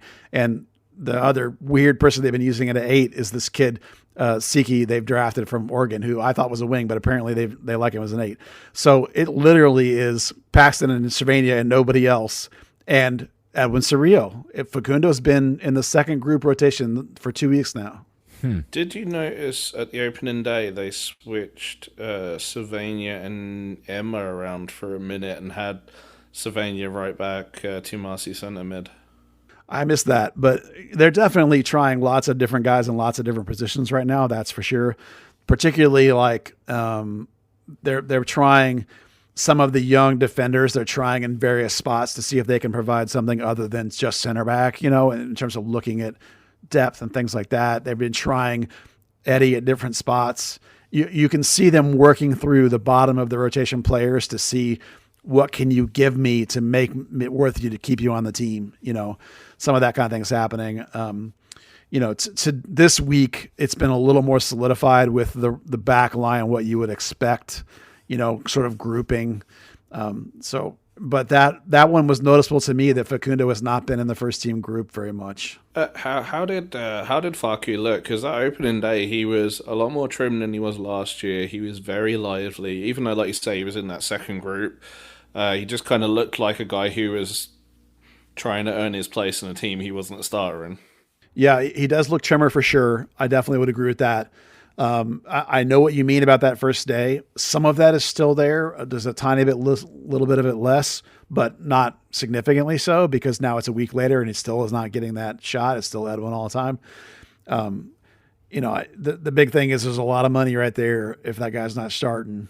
So that, you know, but you can say the same thing with Frank O'Hara. So, because I remember Steve Davis was joking, you know, who's going to be the first week guy? Who's going to be this year's Mascara or Freddie Vargas that just doesn't pan out through the season? It was kind of like, fuck, it's looking really lively. Is this going to hold up? Yeah. Well, you know, there's something to be said about this idea that I have to assume these guys that are new to this team, and by these guys I mean the coaching staff, that are have a deep attraction to the idea of marrying three center midfielders that have literally been playing with each other since they were 12, 13, 14 years old. The value in being able to play with guys that you've played with for so long on a field, it probably just is, that's just gold to a coach, you'd think. Yeah, and if you go back to this, I hate to do this, if you go back to the it's a process thing, right? You're We talking haven't gotten about there yet, but yeah. yeah, you're talking about right now. You're talking about a midfield that's got Paxton and Cervania and not much else in it, and then probably it looks like Edwin because you pick the 21-year-old kid versus Faco, who's 28. Faco's not going to get any better. If you're going to go, if it is a process, I'd rather play, and maybe this is what they're thinking, I'd rather go ahead and play Cirillo with those other two guys for a whole season, because then a year from now, I'm in a really great spot, because I think Edwin's within a season or two, Edwin should be ready to be like a legit full-time MLS starter. Well, if it is a process and you're already going to go with two other 20-year-olds, why not go ahead and go with him and let those guys play in together? Because over the course of the back of last season, and I'm sure the coach has the tape, I thought Edwin was just as good as Faco pretty much across the board, in which case might as well play the kid, particularly because every time we've said, here's the deficiency at Edwin's game, he fixed this, what's next? He fixes the next thing. And so every time there's been this little progression in his game, and he keeps getting better and better. So, it's to be watched over the next month as we get closer to the season. I always thought that 6 was a place that you could actually go get somebody, but, it's probably more likely going to be an 8, but it will not shock me at all if a month from now, Edwin Cirillo is your opening day starter at 6 and doesn't hold it down for most of the year. We made a joke about it last week a lot, which was this repeated use of the phrase, it's a process, and it continued into this week as well. And I really would encourage the media team and to try to get them to come on, because it's like somebody over there has to realize that phrase doesn't play well in the Dallas-Fort Worth area after all those years of Jason Garrett. And at the same time, it also is ridiculous. A process of what? You were a non-playoff team last year. Like, what do you think everybody's expectations are? And why are you telling everybody to slow down and pull the reins? You just to make the playoffs shouldn't. I'm not even sure people are expecting you to make the playoffs at this point. People are definitely not expecting that. If you listen to the national media, most of them think Dallas is, even with all the changes they've gone through, are still outside the playoffs looking in. We'll get to that later in the spring, but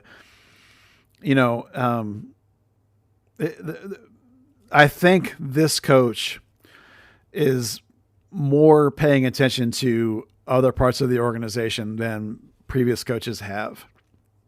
I'm getting the sense that he cares about things around the first team, even if they're not soccer specific. Does that make sense? He's much more concerned with the atmosphere, not maybe atmosphere is the wrong word, the environment of training, like who's there. I was told flat out that he doesn't like to be ambushed or surprised by somebody being there. And I think I'm left with the impression that the social media and the PR type people are still feeling their way out with the coach and trying to get on board with his messaging. And so his messaging has been this slow down, tap the brakes, don't get overhyped idea. We got a lot of work to do idea. And so I think that's why they're running with some of that same messaging. I also think that the people that are involved with that stuff get the Jason Garrett, it's a process problem, and are trying to find other ways to express that. They backed off on that some from the first, probably after we made fun of it so much, but it's going to be interesting to see how it all plays out. Those people around him, around the new coach, are feeling the situation out and learning as much as anybody, and that includes assistant coaches. Like those guys, I can tell they're trying to feel out their roles. Lucci had these defined roles where Peter Lucine was the defensive guy and Mikey Veras was the offensive guy. That seems to not be there right now. So people are trying to figure out what their responsibilities are, and it'll be worth watching if you're into the minutia like I am.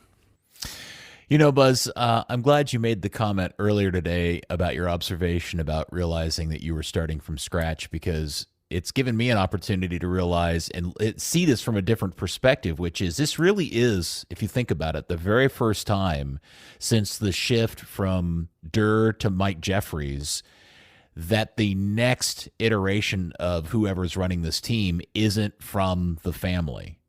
Yeah. I mean, It literally goes that far back, because after Jeffries, it was Morrow. After Morrow, it was Colin, or whatever that sequence is.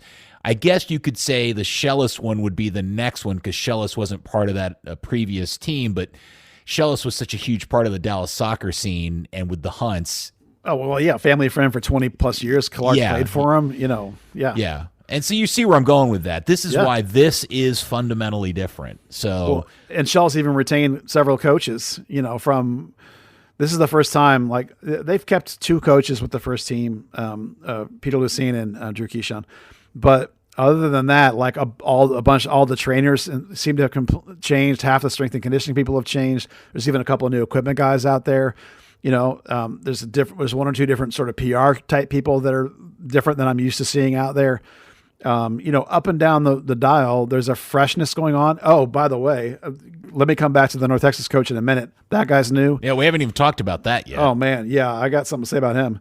There's definitely, and a lot of people are waiting a little bit and trying to. I can even see it in like the PR people that they're trying to be on their P's and Q's and they're trying to feel out what's going on. There's a new big dog. No one knows exactly how to take him yet. So we're all learning as we go forward.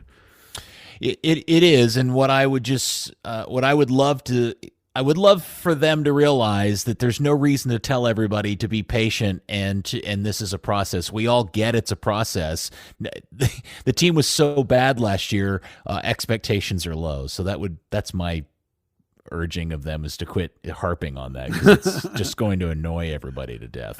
And I feel kind of bad that it's gone this far into this episode before we got to this because it is it is in many ways an equally important piece of news that we got last week or within the last 7 days, which is that we now, in fact, it happened the day after we released the podcast because we asked this question, do we even know who the next coach at North Texas is going to be? And you were like, yeah, they know who it is. They just haven't announced it yet. Well, we now know who it is, and man, it is a fantastic signing.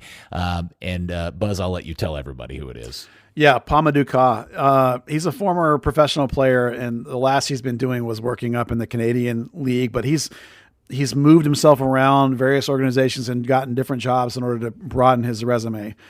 And what I wanted to say about him first was that a lot of people talk about his history of developing players and progressing players and how the North Texas gig was basically a perfect gig for him. But what I wanted to say about him is that he has made on me the number one best first impression of a coach in the history of my going to training. Like a single day knocked me off my feet, like love affair with this guy as a coach. Just phenomenal. I've never been so impressed with a guy like walking in the door. It's unbelievable. What was it about him? Like what about it? Well, he has a presence. It's hard to describe. Some people are bigger than life. Do you know what I mean? They like Nuke Lelouch, that kind of like everyone turns and looks at him when they walk in. He's got that going for him. He has got an infectious energy about him, an infectious way with the players. Definitely seems to know his tactical stuff on an individual and as a team concept. Like today they were working team defensive shape, like the back four, like working together as a group. He knew what he was talking about. He was working with guys on their gaps and their spacing and how their little rotations. So the technical side was there. And on top of that, it was upbeat and energetic and boisterous. Honestly, it's the strongest, like, oh my God, this dude is fantastic, like I've ever had as a coach.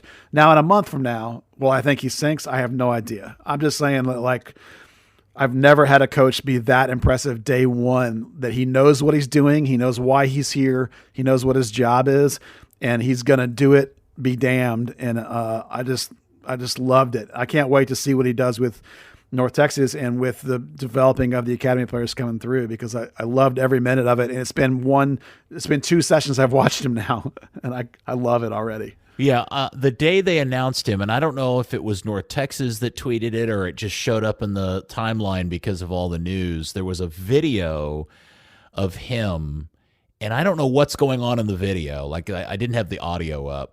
But it's just a video of him.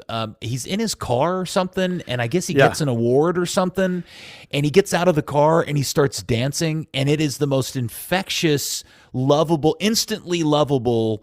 I don't know. I don't even know who this dude is, but I was like, I got to meet this guy. This guy looks super fun, and a really cool dude. And then I find out he's fluent in 7 different languages, one of which I've never even heard of before.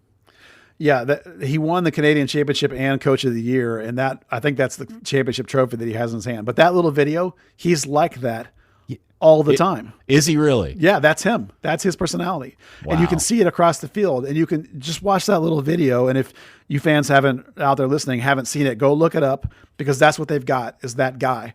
You know, and if you're talking about a team that's getting into the dull days of the summer around here, getting blasted, you know, and you got a young guys that are not feeling like, I'm not seeing my progress, or I'm not getting my chances, I'm getting discouraged, or a guy coming down from the first team is like, I don't want to be here. This is the perfect guy to have, because he's like that all session long, that same mentality in that video. And it's just, I just love the guy already, and he just got here. Soccer Dan, dork. Sorry. No, if you haven't seen the video, Buzz, please retweet it so people can watch it, and you'll instantly understand what Buzz is talking about. Dan, since you're a resident of the world and not a stupid American like me, what is Wolof? WOLOF. What language is that? Do you know? Let's see what Google says. I mean, I know it's like an African dialect. Ah, okay, all right. Because it's one of the many listed in the list of languages he speaks. I could barely speak my one native tongue, and I almost didn't get out of college because I could barely pass Spanish. I think I had to cheat to get through it in the first. I probably shouldn't say that out loud, but anybody that can speak that many languages is clearly a smart cookie. He's from the Gambia, and that's what they speak in the Gambia and Senegal. All right. Thank you. See, I learned something today on the podcast. Did you know he's also the nephew of Jimon, is it Hoonsu, the actor? No, I did not know that. He was in Gladiator, Amistad. Yeah. I believe. Oh, interesting. Yeah. That's cool. Pod Muka. English, Norwegian, Dutch, Pamuduka. French, Arabic, Swedish, and Spanish. So is Pa Mudu his first name? Yeah. Or is it just Pa and Mudu is his like middle name? No, the dash is between Pa and Mudu. Double barrel, yeah. All right. You can call him Pa Ka or Pa Mudu. That's such a cool name. I got stuck with Peter. He got Pa Mudo. Yeah, you also don't dance like that. Yeah. I just love the resume as well. Like, I mean, a guy who's played on 3 different continents in club football. He's played national team with Norway. He's been involved in development with the Whitecaps second team. He's been an MLS scout, an MLS assistant. He's a winner in the Canadian League, which I mean is USL1 equivalent. Did you say he played for the Norwegian national team? Yeah. I'll have to ask Lars about him. Lars, I bet, knows who he is. I'll have to ask his insight. Interesting. Okay. Well, congratulations to Pa Muduka. I'll get it right eventually. Pa Muduka. You remember he was one of the people that interviewed for the FC Dallas job. So he was at least. Oh, did he really? And they publicized that somewhere. So he was at least one of the last 4 or 5 people that was up for it. You know, and that's when they were like, you know what, you want to have the North Texas job? And he was like, yes. So yes. Yeah. I mean, it makes sense, right? Because that lines him up for whenever Nico does whatever he does, that lines Pa Muduka up to be next FC Dallas manager. Man, I hope he turns out to be as kick-ass as we've hyped him up to be. Oh, man, me too, because I love him already. All right. I mean, he's played for 2 of the 3 Cascadia teams, and both of them love him. That says something about his personality. I don't know if I've ever heard Buzz so excited about anything ever in my life. Oh, man, yeah. It blew me away, man. That's amazing. He took him for lunch and dinner. I'll tell you, the last time I was this excited was when I saw Chris Kappas play for the first time. Oh. Wow. Okay. Quite a compliment. That's high up the scale there. And he's just a coach. I know. Just exciting. Hey, speaking of unusual things coming out of the front office, did anybody see the unusual decision to buy a full-page ad in the Dallas Morning News to promote the signing of Paul Arriola to the team? I'm trying to stick with the idea that it's an increased media spend, and I'm excited about that conceptually, because I don't get excited about newspaper buys anymore. Yeah, look, I appreciate as a former employee of the Dallas Morning News, I know what those rates used to be, at least. Maybe they're fractional today as compared to what they were 5 or 6 years ago, but that's not a cheap buy. But I don't understand why you would spend that in that space, just because the average audience of that newspaper that actually physically get the paper is way outside the demographic of this team. It makes no sense to me. Yeah, I do worry often that the people that are in charge, and this is not just an FC Dallas problem, the people that are in charge of marketing and advertising and sales are older traditional media type people, and we live in a new media world now. Okay. So that takes me to the fact that we talked about last week, that they did hire a new VP of marketing. I'm going to assume they didn't do this without his blessing, and I know that he made his debut appearance in front of the supporters group meeting this week. Do we have? Can you guys report, Dan in particular, any feedback of how that went? Did he hold up and play well with the kids? Yeah, there's definitely some healthy skepticism about some of the things he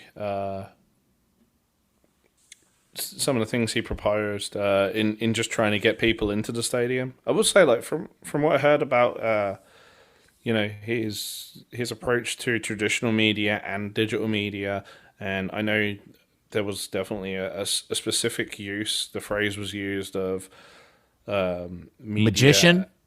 No, not that one. Oh. About a media ad buy agency, to get a good rate instead of going cap in hand. So could we buy this ad time, this 30 seconds on the ticket for Bob Sturm to read something? Like they did for that weird 30-second thing they used to do. That was sponsored by Lemon something or other.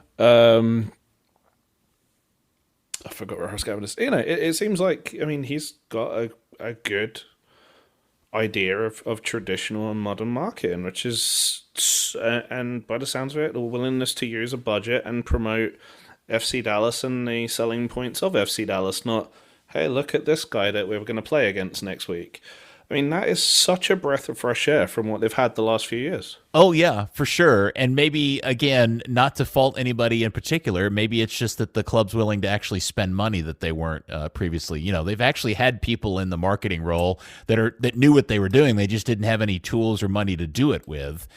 But in the feedback that I've heard about the meeting, the best thing that I heard was, and I think, Buzz, you were the one that told me about this, was how much money they're going to spend promoting on a game-to-game basis. And then the worst thing I heard was something about a magician.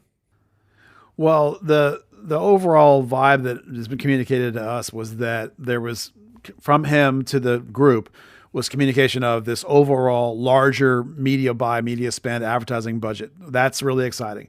Then they got into some of the special things they're doing to try and create a better game day atmosphere to retain people that come once, to get them to come back again. And a lot of it is carnival-esque, minor league type, family-oriented stuff. Well, when you're telling all the supporters that, there's a giant groan and tune out because they're like, that's all dumb.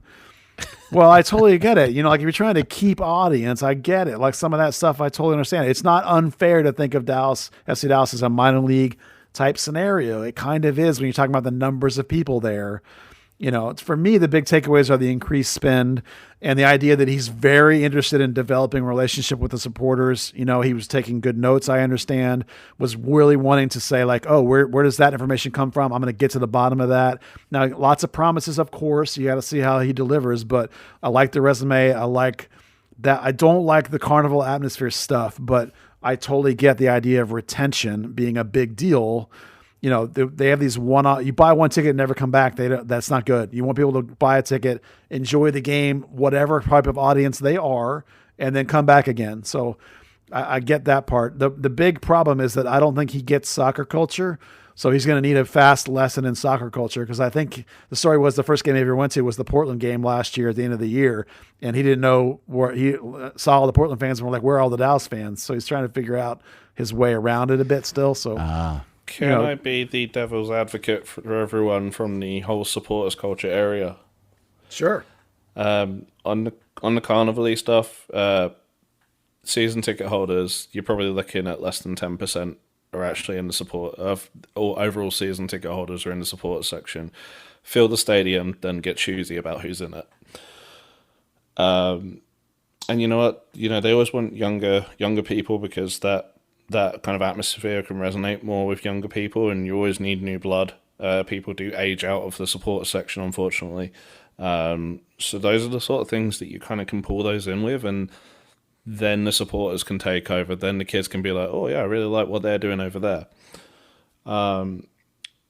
One thing, it was definitely clear, and I think someone said he actually mentioned it, that he didn't really, he was new to supporters culture, he didn't really get it, but he wanted to learn. That is such a seismic shift from the previous head of marketing, who wanted to disband the supporters groups. Supporters culture is so huge. We see it in every bit of marketing, whether it's you watch the Premier League marketing for NBC, whether you watch MLS marketing, it's those ravenous fans that are there, rain or shine, win or lose, making the most noise. And it is vital that you get to know that, because that is your biggest free marketing asset. A bunch of walking billboards who can sell the game to people. And someone said they were really impressed that he had examples of stuff he'd done with the Mavs or with McDonald's, and that he had the contacts. Marketing is 50% what you know, 50% who you know. So it was good that he could demonstrate things he knew, and areas that he wanted to learn more about, and people he knew. Well, again, he could be the best marketer in the world if he is given the tools and the budget to do it. That's the only way it's going to happen. But let me also make a case for a magician, because I can envision an FC Dallas world in the pregame hype-up where a guy in a cape and a top hat and mustachioed comes out onto the field with the two captains and the center referee and pulls the coin that they will decide the flip with out from the referee's ear. I think that would be kick-ass. Can they just bring the soccer dogs back? They were really cool. The what? Do you remember the soccer dogs they used to have at halftime? Yeah. Oh, yes. You know what we need to do? We need to get the very Pablo Maro mythical Dallas Tornado monkey to show up, because I'm still not sure that actually ever happened, but I still think even if it's a myth and it never did happen back in the 70s at ONB Stadium, it would totally kick ass to have a goal-celebrating monkey that runs around the goals after Dallas scores goals, along with Disco Inferno. That would be fun. Yeah, bring back Disco Inferno. That's the key. Yeah. Clean up the stage a little bit. That'd be nice, too. Sorry, Dan, I didn't mean to ruin your eloquent summation of his stuff with a silly joke about pulling coins out of people's butts and stuff. But I was going to say, I'm glad you didn't say he was going to pull out the ref's ass. He was going to pull out of his ear instead. Maybe the linesmen's flags could just be pulled out of their asses too. Well, that's where the game ball comes from, is the opposing captain's buttocks. Oh, that's magically, of course. Not really. It's an illusion, Dan. It doesn't actually happen that way. And then he's limping around for the first 15 minutes of the game. Okay, it's taken a weird turn, and it's all my fault. Apologies to everybody. Okay, anything else? We've prattled on a lot today. There was a lot of content to get into. Buzz, are we forgetting anything at this point? I don't think so. Let me look at my notes real quick. I think that's got everything I got written down. Okay. I don't have anybody else. Dan, you got anybody else? No, but Ryan Hollinshead was named MLS Extra Time's top left back again. That's true. He was. Good for him. Yeah. Okay. Yeah. He looks healthy, if that means anything to you. I guess that means that left backs are only loved because they're really good at attacking and like, if anybody on that list, is anybody actually good at defending? Not really. Yeah. So, interesting. Yeah.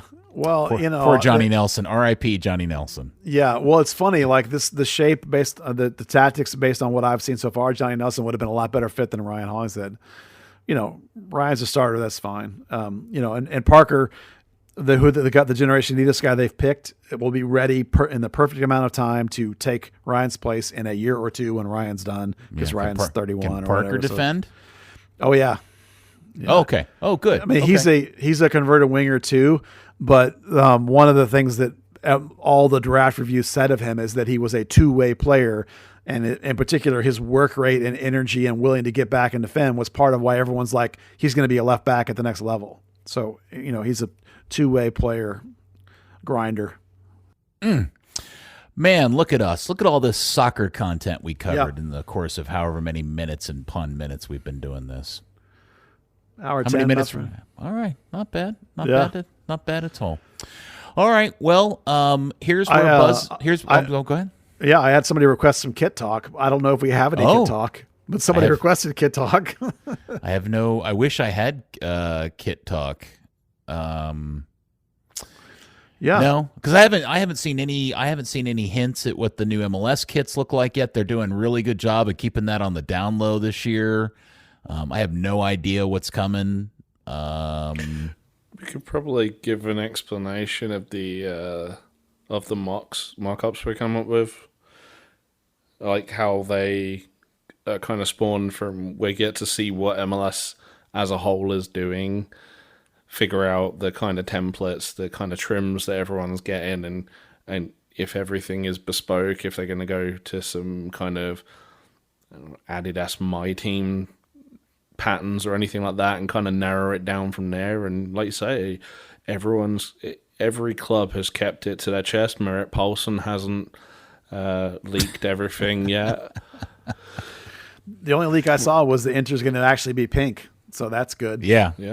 A couple of mint teams and more sky blue, but as far as what the jerseys look like, we really haven't seen a whole lot to base it on. We've heard a few things more about what maybe on the FC Dallas jersey that we'll get to eventually. We know what the goalkeeper jerseys look like. We know what the training gear is going to look like when Adidas eventually delivers it, but that's about it. I don't know if you guys saw the tweet, but somebody else said, here's the new Inter Miami full kit, and it was like this little kid in a pair of chino shorts and a belt tucked in a short sleeve white button-up collared shirt. I saw that. Awesome, with loafers and black socks. It was so awesome. And by the way, that would be a sweet kit. Okay, well, that's it. Let's take a second to remember that Third Degree, the podcast, is brought to you again by Soccer 90. Soccer 90 is your source for all your FC Dallas, US national team and international club gear. Everything from jerseys, scarves, tees, and soccer equipment. All Third Degree listeners receive 25% off all other gear when you use code THIRDDEGREE at checkout on soccer90.com. For the small print, some exclusions may apply. Okay, well, Dan, thank you very much for your... first off, I have to say thank you for your Tiny Tim impression earlier when you were doing that bit. I love your Tiny Tim. That's great stuff. Sorry, what the hell are you talking about? You did a Tiny Tim voice earlier today when you were talking about buying advertising time. Oh, gotcha. Okay, yeah, that was more all of a twist, but okay. Okay, well, oh, yeah, no, I'm thinking of Scrooge. What is the kid's name?